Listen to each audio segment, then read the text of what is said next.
একটা অসাধারণ সুন্দরী যুবতী একটা ওষুধের দোকানের সামনে চুপ করে দাঁড়িয়েছিল। মনে হচ্ছিল যেন সে দোকানের ভিড় কমার অপেক্ষায় ছিল।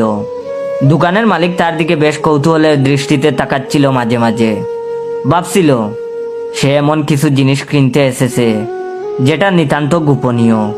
কারোর সামনে সে বলতে বোধ হয় তার লজ্জা বোধ করছে। দোকানের মালিক ভেবেই যাচ্ছে আর নিজেও চাইছে যেন ভিড়টা তাড়াতাড়ি কমে যায়, ওষুধের বিক্রি কমুক। সুন্দরী যুবতীর কি প্রয়োজন আর সেটা সে মেটাতে পারবে কিনা সেই ভেবেই তার হাত পাকানি অবস্থা। যাই হোক, অনেকক্ষণ দাঁড়ানোর পর অবশেষে দোকানটা একটু ফাঁকা হলো। কোনো গ্রাহকই আর ছিল না। মেয়েটি তখন দোকানে ঢুকলো আর মালিককে একটু আস্তে ইশারায় ডাকলো। একেবারে মৃদু সুরে একটা কাগজ দোকানের মালিকের দিকে এগিয়ে দিল আর অতি সুরেলা ভঙ্গিতে প্রায় ফিসফিস করে বলল, কাকু, আমার না কি যে বলি, আমার না এক ডাক্তারের সঙ্গে বিয়ে পাকা হয়ে গেছে আর আজ না ওনার প্রথম চিঠি পেয়েছি। ডাক্তারের হাতের লেখা তো আপনারাই পড়তে পারেন, তাই একটু এটা পড়ে শোনাবেন প্লিজ। আমি কিছু বুঝতে পারছি না কাকু।